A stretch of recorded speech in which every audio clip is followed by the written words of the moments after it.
International Federation of Women Lawyers in Nugu State. Good morning, everybody. Good morning, ma'am.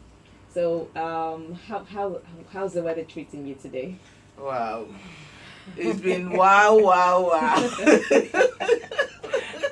Nobody expected this rain this morning, and everybody is just stocked up. Yes. I'm telling you. Yeah. Honestly. While I was coming, I Just- was like, in Enugu State, what kind of hold up is this? Because it's something else. But thank God we made it here. That's the most important thing. Exactly.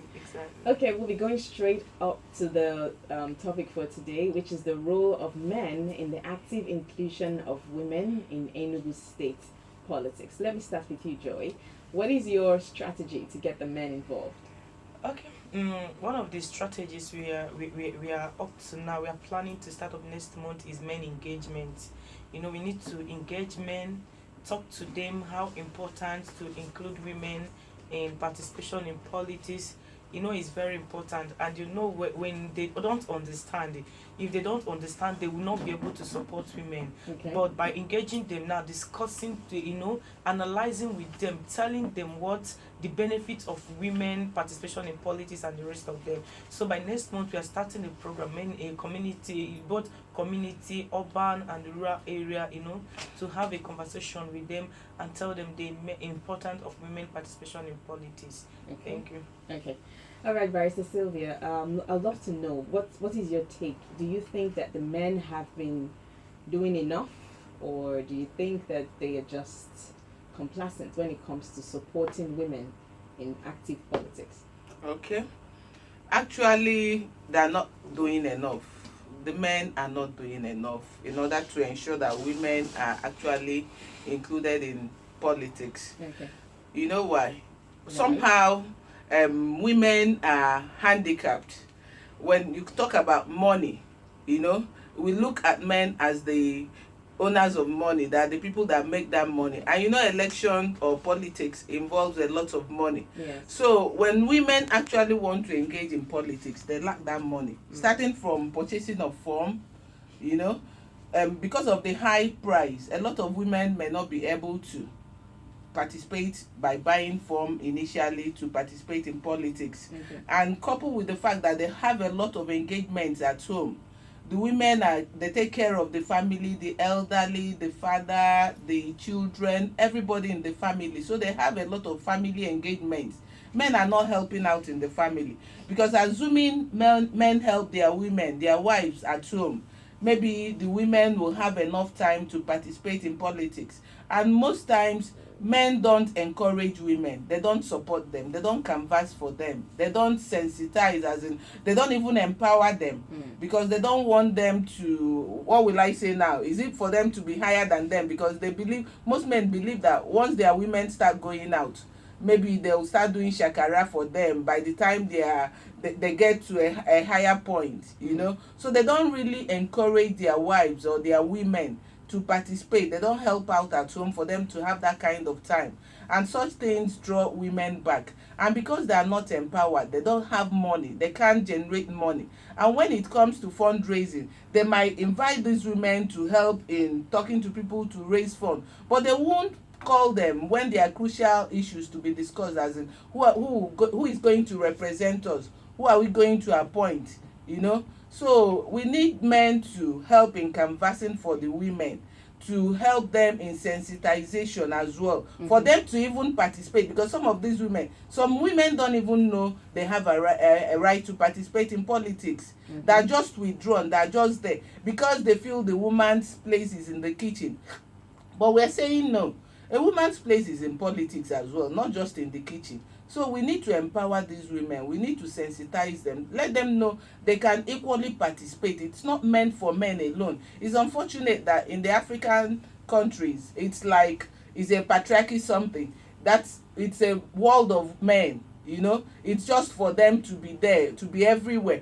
If you close your eyes, you can just name the positions women are occupying. In the next 30 seconds, you've counted them. But men are occupying almost all the positions. Okay. And we've come to know that when you give the women little opportunity, that they can cross boundaries, they can cross borders, they can break ceilings, people like Dora Akunyili and Ngozi Okonjo-Iweala, they've been given little opportunity to participate in politics. Their names were everywhere. We never heard of NAFDAC before until Dora came in. People have been occupying such positions before, but nobody knew there was anything like NAFDAC. But once Dora got in, it was like, wow. So there was this thing called NAFDAC. What is NAFDAC? People started asking questions. So I think women are meant to be there as well, and they can perform very, very well. You know, because I don't think God made a mistake by creating a woman from Adam, because he knew she was going to be a very good helper, that whatever she puts her hand in, that definitely it's going to come out good. Okay, I'll take your thoughts on this question, but let me take it from Joy first of all. Okay. In a situation where, I want to believe you're into advocacy as well. Yeah. In a situation where you have a man and a wife walk up to your office and say, my wife wants to run for a political position and I am also interested in a political position, what would you say to both of them? Same husband and wife. Number one is that I will take my time and analyze it. I will ask them questions. I will ask this person, what position do you want to which position do you want to go for, and which position do you want to go for? And the issue is that giving people opportunity, I will tell them, go for it if you want it. If this person, as long as you people are not doing the same, you are not coming up for the same position. What if they are? If they are coming for if the person that has the capacity should go, I will advise you by discussing with them. After engaging with them, I will be able to know the person that has the capacity, and I will tell the person to go. The only thing is to advise the other person to support the woman, or the man to support the woman. My mind tells me you're going to make this thing in favor of the woman. No. Let me tell you something. Okay. You know, whenever we talk about women empowerment, we are not just saying that we should bring anybody, any woman we see to go to any position or come out for anything. No, before you do it, you check the person who is qualified, who is capable of doing that thing. So before I can, before I say anything like that, I will be able to check the mental empowerment of the woman, both the man. So I will be able to say, woman, you can go. If the woman is not capable, I will not tell her to go because she's a woman. So in that situation, you will because empower the man. Yes, I will support the man to go. Like I told you, once the woman is not capable, I will tell the woman, look at the reason why you should not go. Let the man go. But once the woman is capable, I will tell the man, look at the reason why you should support your woman. She is wise, she's smart, she's this and that. So, by the time you engage the man and give him reasons why he should support the woman, I think that he will understand that. That is what I believe. Okay, Barrister Sylvia, what if that decision she's about to tell the man would endanger the home? What would be your take? Who endanger the home? How? Yeah. That was exactly what I said. That women are so busy at home, the men don't help out. Endanger the marriage, I mean. Break the marriage, something how like that. How will it break it? How will it break the marriage? That's why we're saying that men should support the women. At least, like I said earlier on, that women are so busy at home, the men don't help out, and this draws them back. That men should be of help at home, because even at home, women are good managers. Let's start from there. Not every woman. Most women are good managers, and they take family decisions, because most times men's mind, somehow, if it is in Igbo, they will say no uche ogonogo.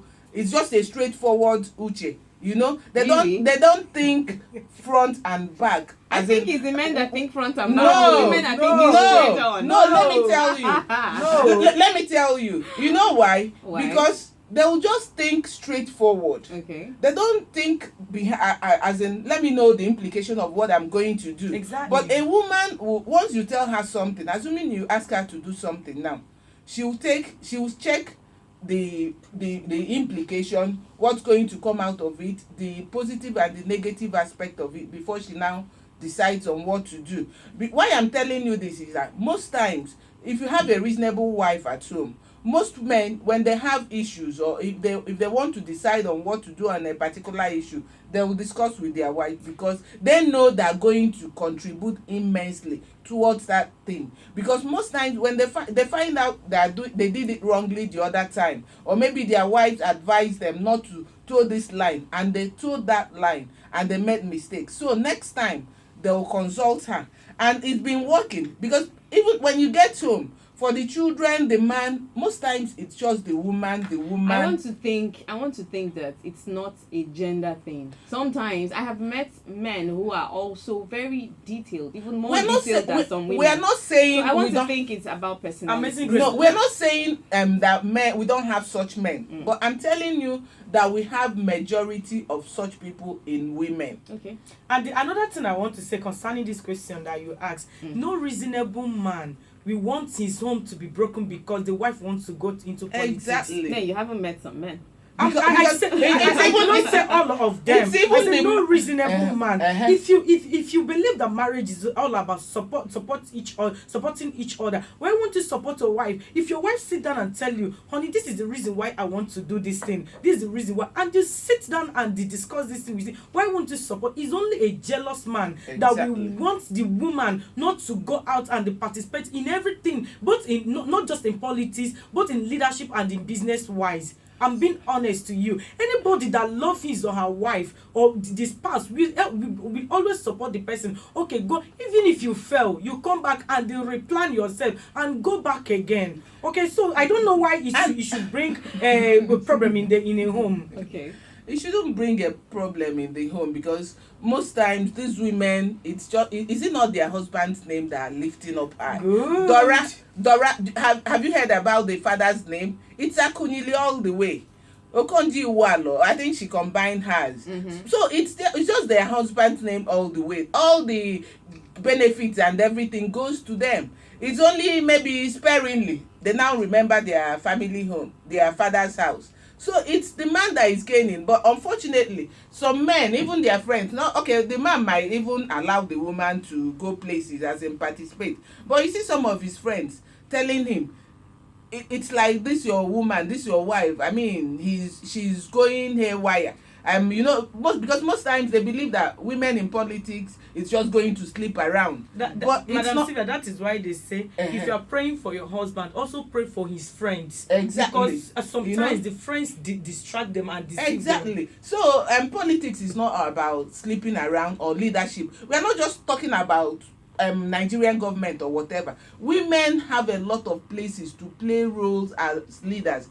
Okay, like in NBA, Nigerian Bar Association, we've seen women there, just like other organizations as well. So it doesn't really mean that we just have to wait until we get to Nigerian politics. There's so many places where you can politicize, where you can be a leader. In your small organizations, in the churches, in the schools, in your organizations and the rest of it. So we are saying, let's give women a chance. Let them participate. And moreover, we're not saying everybody must be perfect. It's even a failure that you will even cheerlead, because now when the person fails, she doesn't stay there permanently. She has to rise. So if you fail, you need to get up and rise, and you see yourself performing better. But if you just stay in your small closet and feel you can't do it, of course you will never be able to do it. So you need to come out, be exposed, try. You must not be 100% okay. You need to learn from other people as well as you're progressing. So I mean, and moreover, women are so much concerned about people, the welfare of people, the welfare of the citizens as well. Okay. They can take better care of that. All right. So if you want to join in the conversation, the role of men in the active inclusion of women in Enugu State politics, do call us up on Solid FM on 0909 771